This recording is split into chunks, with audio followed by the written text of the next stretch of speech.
Hola, bienvenidos a esta nueva edición de América Ahora. Soy Wang Xiaoshan, les saludo desde Beijing. La COVID-19 no ha frustrado las esperanzas de miles de migrantes centroamericanos que aspiran materializar el sueño americano. A pesar de que la regulación estadounidense recoge que toda persona con derecho a solicitar asilo puede permanecer en el país mientras dure el procedimiento, son muchos los que se ven obligados a quedarse en México los meses e incluso años que se alarga dicho trámite. Hoy en América Ahora conoceremos cómo se las arreglan estos migrantes parados en una ciudad de paso mexicana, así como aquellos que ya pisan suelo estadounidense, pero que aún no han regulado su situación migratoria. La inmigración en el continente americano no cesa aunque merma a raíz de la pandemia de COVID-19. Migrantes centroamericanos acuerdan por el procedimiento de asilo en Estados Unidos en medio de la COVID-19. A pesar de haber sufrido una fuerte desaceleración a raíz de la pandemia de COVID-19, la inmigración en el continente americano no ha cesado. En una pequeña ciudad del sur de México, miles de migrantes procedentes de lugares tan remotos como África se encuentran a la espera de dar el último paso hacia su ansiado destino final, Estados Unidos.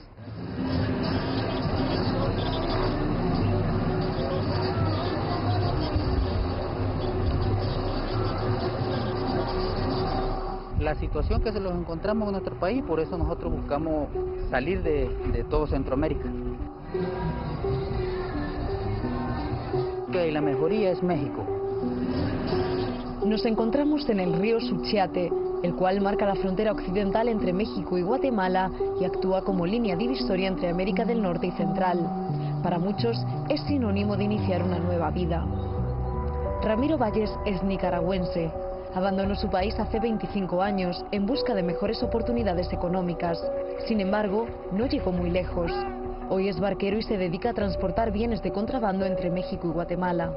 No, aquí pasa todo lo que es mercadería. El maíz viene de Guatemala de México para Guatemala porque es más barato. El cemento es más barato. Los coches, la carne de cerdo, todo es barato. Todo viene para acá a Guatemala. Ramiro forma parte de un ecosistema fronterizo situado en una región donde la regulación es mínima. Su balsa está atracada a tan solo unos metros de donde patrullan los militares y las autoridades de inmigración mexicanas. Eso es normal, aquí todo es ilegal. Aquí por lo menos México ha ayudado bastante a Guatemala en este comercio. No lo pueden parar. Ya intentaron varias veces y no lo pueden parar. Por lo menos todos los soldados, migración, perfecto con nosotros. Yo calculo de que no estoy ofendiendo a nadie, es beneficio para mí hablar lo correcto, lo que es. Pero la balsa de Ramiro no solo transporta café y maíz. Aquí lo más malo y ilícito que trabajamos, hay veces con el inmigrante que lo llevamos pero no tiene papel. Siempre ha habido migrantes en esta región. Ramiro es uno de ellos. No obstante, durante los últimos 5 años, el flujo de personas ha crecido de manera exponencial. Algunos, como nuestro barquero, se quedan. Otros continúan su travesía hacia el norte, rumbo a Estados Unidos. Tapachula, ubicada en el estado de Chiapas, es la ciudad mexicana más cercana a América Central. Hogar de 300.000 personas, se erigió sobre unos cimientos internacionales. Los inmigrantes arriban a esta costa meridional de México en balsa. Carlos Morán es un historiador local y propietario de un negocio. Tapachula tiene más o menos más de 150 años. Fue poblada por migrantes. Originalmente, recuerden que no éramos parte de México, éramos parte de Guatemala. La inmigración forma parte de la vida cotidiana de la región. Yamiel Azi es oriundo de Tapachula. Ha estudiado los flujos migratorios y es un activista por los derechos humanos. Pues Tapachula tiene una historia ya larga con la migración y ha sido una historia de la que generalmente todo el mundo se enorgullece mucho. Para nosotros los migrantes han representado una fuente de ingresos, hay mucho movimiento comercial y bueno, también eso implica pues cuando digo pasa de todo es que pasa de todo, ¿no? Es un paso obligado también de toda la trata de personas, de la droga, ¿no? Por el flujo de cosas ilícitas, ¿no? No obstante, hace 5 años las cosas empezaron a cambiar. Pero en el caso de la frontera sur, la principal son las necesidades de dos tipos.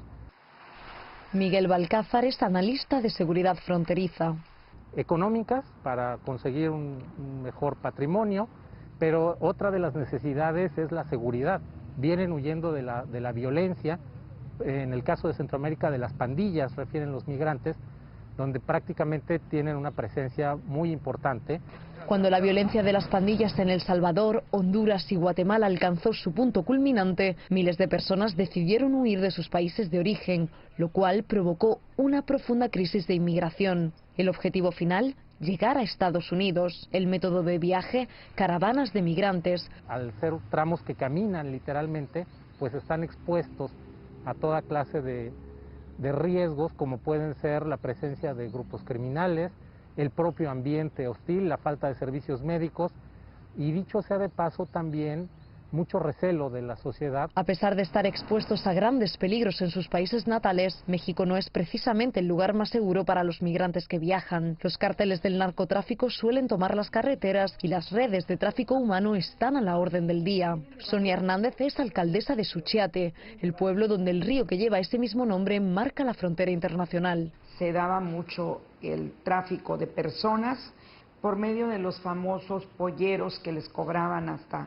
40,000, 50,000 pesos únicamente por llevarlos hasta México, y otros los llevaban a otros lugares y todo. Aquellos que viajan con guías que prometen llevarlos a su destino de una manera más rápida corren el riesgo de caer en manos de grupos de crimen organizado, ya que las redes de tráfico humano continúan siendo un gran negocio en la región. El gran problema de la gente que es víctima de trata en muchas ocasiones es que es engañada.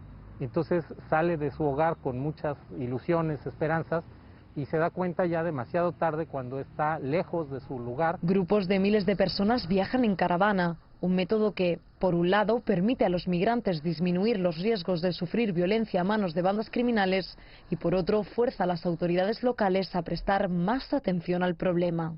A partir de las caravanas de migrantes, pues hubo completamente un cambio total dentro de nuestra sociedad.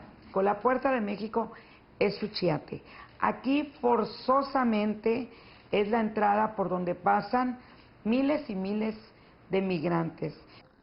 La creciente práctica de las caravanas ha desencadenado su propia reacción. A pesar de que en un principio México ayudó a que los migrantes llegaran a la frontera con Estados Unidos, las amenazas lanzadas por el presidente estadounidense Donald Trump de aumentar los aranceles comerciales a exportaciones mexicanas forzaron al gobierno federal a dar media vuelta en su política migratoria. Con el fin de tomar medidas contra la inmigración, se desplegó la Guardia Nacional Mexicana. La tasa de aceptación de asilo estadounidense cayó del 20% a menos del 1% y se adoptó el programa Quédate en México, el cual obliga a las personas solicitantes de asilo no mexicanas a esperar en dicho país mientras se procesa su solicitud migratoria en Estados Unidos. Dicha coyuntura ha obligado a muchos a permanecer entre su nación de origen y su destino final. Mucha gente se ha quedado, muchísima gente se ha quedado a vivir en diferentes municipios fronterizos. La frontera sur de México, más que ser un escalón para avanzar en el camino hacia el norte, se ha convertido en el final de la ruta de miles de migrantes. María Vicente es hondureña, procedente de una de las ciudades más peligrosas del mundo, San Pedro Sula. Llegó aquí hace 5 meses, huyendo de la violencia de las pandillas. Nosotros venimos con el corazón roto porque hemos dejado familias, hemos dejado todo atrás para venirnos. Y uno viene huyendo no para ir a otros lados, sino para emigrar a un lugar que lo quieran y lo traten bien, pues porque nosotros no venimos en maldad. Pero aquí no los tratan bien. La vida aquí, alejada de su familia y su país, ha sido dura. Trabajo lo mío, pero no lo sale. Tengo 5 niños y tengo que alimentarlos, pago casa. Y he buscado trabajo, he tocado puertas y nunca me las abren. Si ustedes miran que nosotros estamos vendiendo aquí, ya vienen, los quitan la mercancía, las echan al carro y los golpean también. ¿Uno qué hace? Uno agacha la cabeza y sale corriendo. Y si yo miro que viene el inspector, yo salgo corriendo y me escondo. ¿Por qué? Porque este es el pan de cada día de mis hijos. En los últimos 2 años no son solo inmigrantes centroamericanos quienes han llegado a Suchiate. Y hablábamos de que toda la vida, para nosotros, parte del escenario natural de Tapachula ha sido el migrante, el guatemalteco, el hondureño, el salvadoreño. Tal vez la población que más nos llama la atención, a la que menos estamos habituada, es la población afrodescendiente. Estamos aprendiendo a conocer esta nueva población. Decenas de miles de migrantes africanos y haitianos han llegado también a México, escapando de los conflictos armados que se suceden en el oeste de África y de la pobreza de Haití. Algunos migrantes nos relataban que llegan a Ecuador o llegan a Brasil y de ahí es por carretera el camino hacia México. Ellos vienen huyendo de la guerra, entonces eso también nos habla de esta necesidad de buscar la paz y muchos de ellos, pues cualquier situación donde haya paz es mejor que donde viven y solo eso nos explica cómo alguien puede viajar más de 15,000 kilómetros en las peores condiciones para estar seguro o tener la oportunidad o la aspiración a estar seguro. María y Jessica Laous son 2 hermanas haitianas que están luchando por ganarse la vida. La mayoría de los días no podemos comer, por eso la vida aquí es muy dura. Tenemos que trabajar mucho para poder sobrevivir. Nosotros solamente vendemos agua, coca, jugo, cualquier cosa, refresco. Muy poco, porque los inspectores molestan a nosotros mucho. Mal. Tiene discriminación. Muy racista. Asentados en Tapachula, estos migrantes están expuestos a muy malas condiciones. A pesar de que México les ofrece derecho de residencia y trabajo, pueden pasar años hasta que finalice todo el proceso burocrático y, mientras tanto, permanecen abandonados a su suerte. Olisma Francois es uno de estos migrantes. Lleva 2 años aquí, después de abandonar su país de origen, Haití. Bueno, uno vive, depende, cuando aparezca alguna cosa, uno come, si no hay, uno se queda, pero siempre hay alguien que puede, o sea, una familia te puede mandar algo para sobrevivir. Pero yo tengo 2 hijos aquí, ya, entonces esto sale un poco complicado, pero depende, uno está aquí porque uno viene por vía de uno, entonces hay que esperar, siempre hay que esperar, porque uno no puede esperar. Ya no son 1,000.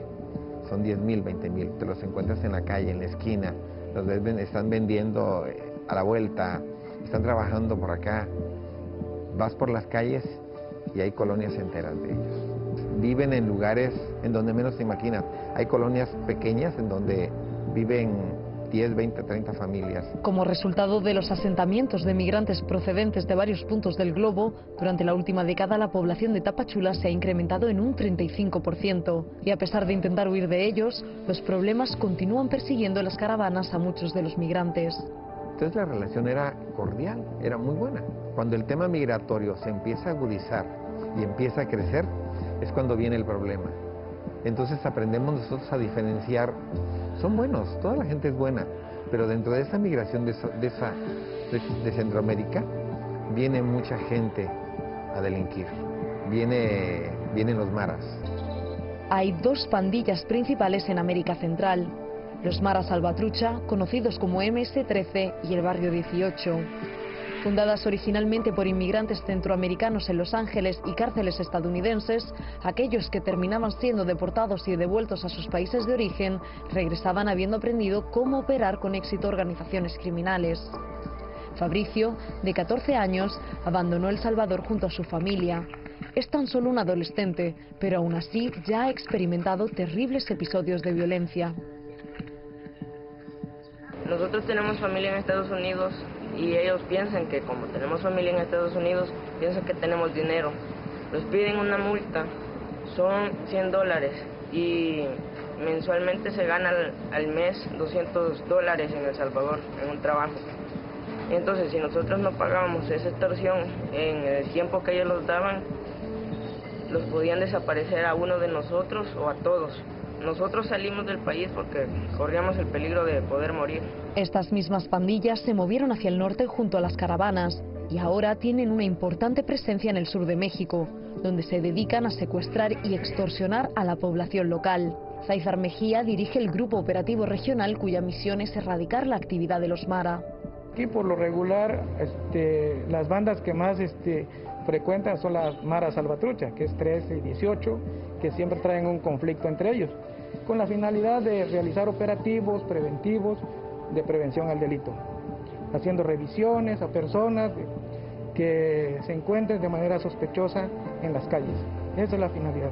Mientras las fuerzas de seguridad locales se enfrentan a un problema que no deja de empeorar, los prejuicios hacia los migrantes que se establecen en la zona continúan aumentando. Hay una población fuerte de migrantes que están delinquiendo y esos perjudican a toda la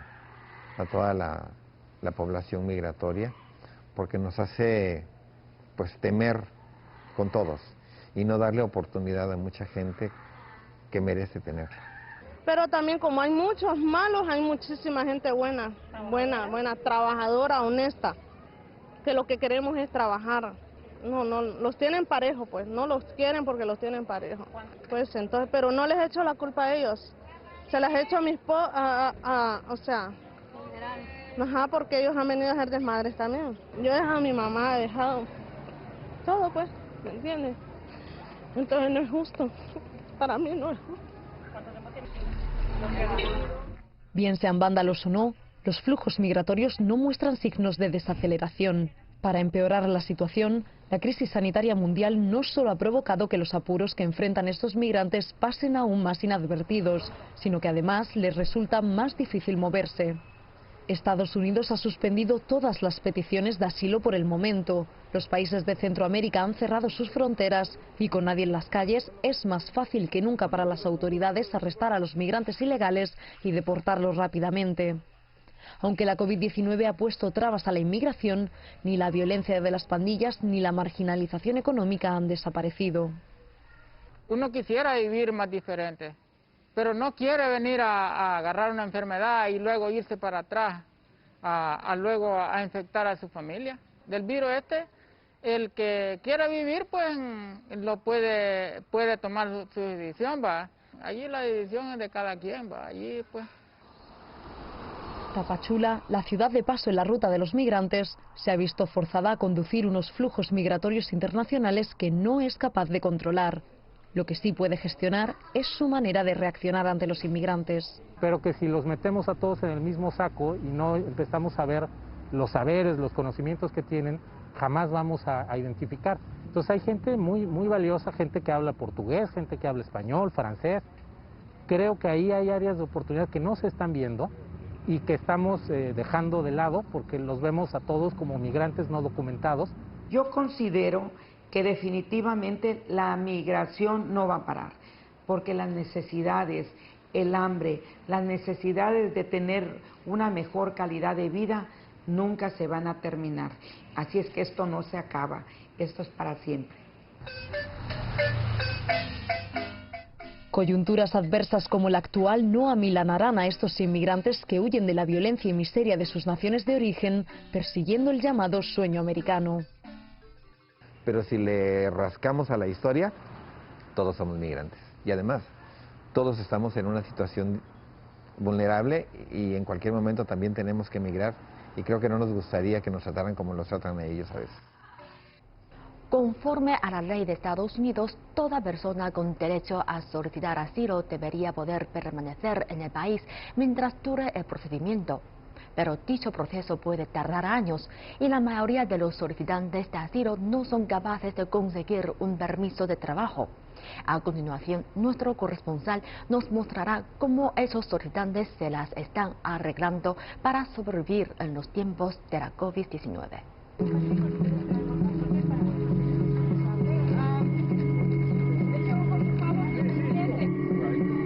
Atravesamos el puente internacional desde Brownsville, en Texas, hasta Matamoros, en México.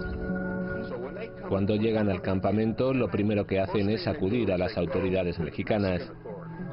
Joyce Hamilton está con la organización Tías y Abuelas Enfadadas. Fue a principios de marzo cuando Joyce nos acompañó a cruzar de Texas a México. Justo al cruzar hay un extenso campamento donde tías y abuelas atienden las necesidades de los migrantes que viven cada día con la esperanza de conseguir asilo en Estados Unidos. Junto a la valla que rodea el campamento vino a buscarnos una chiquilla llamada Dianita. Ella y su padre, Juan José, viven en una de las cientos de tiendas que pueblan el campamento. Juan José nos cuenta que abandonó Guatemala para escapar del mismo destino que sufrió su padre, quien cayó víctima de una banda de narcotraficantes. Ahí está. Mi papá lo mataron. Se llama Samuel Coy Mo. Mi papito lo mataron.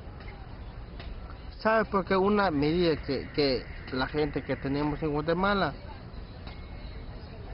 Cuando lo mataron mi papá, tenía parcela, tenía todo. Entonces, por eso me vine. Porque, ¿sabes qué? Porque ellos lo mataron.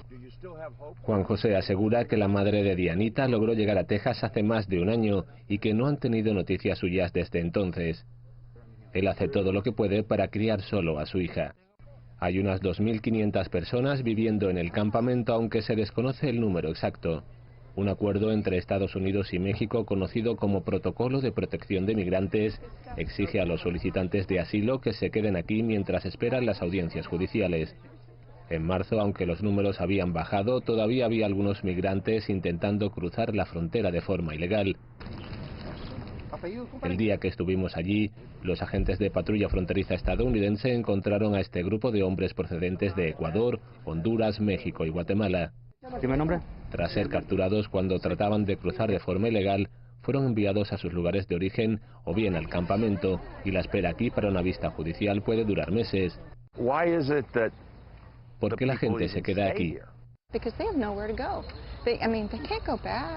Porque no tienen a dónde ir, no pueden volver. Se han quedado literalmente atrapados en esta tierra de nadie porque no pueden regresar al lugar del que proceden. Están aquí por el peligro y no pueden cruzar. La organización Tías y Abuelas junto al equipo Brownsville, otro colectivo de ayuda, hacen lo que pueden. La comida supone el mayor gasto, más de $30.000 al mes. Ese gasto se sufraga gracias a las donaciones. Ni el gobierno estadounidense ni el mexicano le suministran ayuda. Todo lo que reciben procede de las donaciones. A pesar de todos los esfuerzos de la organización para mejorar las condiciones, la situación no resulta fácil. La mayoría de las tiendas provistas por el equipo Brownsville están pegadas unas a otras. Para las 2.500 personas que viven en el campamento hay 160 letrinas, 44 duchas y 88 lavabos. Eso es todo. El agua se bombea desde el Río Grande a través de sistemas de purificaciones para suministrar agua dulce.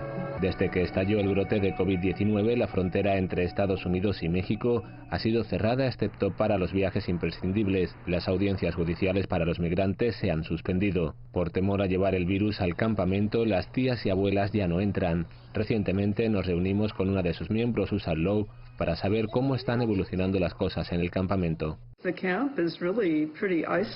El campamento se encuentra bastante aislado, excepto cuando llegan visitantes como nosotras. Nos preocupaba mucho traer el virus, porque si alguien se contagiaba en el campamento, se iba a expandir como un incendio. La vida en el campamento apenas ha cambiado desde que conversamos con Lowe. Cuando estuvimos allí, los chavales jugaban a las canicas entre la mugre. Un peluquero estaba cortando el pelo y la estación de carga de teléfonos móviles estaba abarrotada. Debido a la escasez de alimentos, Lowe comenta que se valieron de una tercera parte para acceder al campamento a entregar la comida. Y en colaboración con otras organizaciones, adquirieron 5 máquinas de coser y contrataron a una costurera dentro del campamento. Ahora también están produciendo mascarillas. Para aislarles todavía más de la población de Matamoros, ha instalado un alambre de espino por toda la valla que rodea el campamento.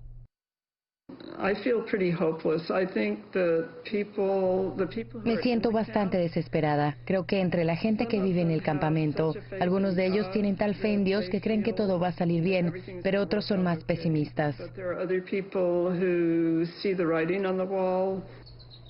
Y ese mal augurio se traduce en que sus posibilidades de conseguir una vista judicial cada vez son menores y que la opción de entrar en Estados Unidos es más bien un sueño que una realidad.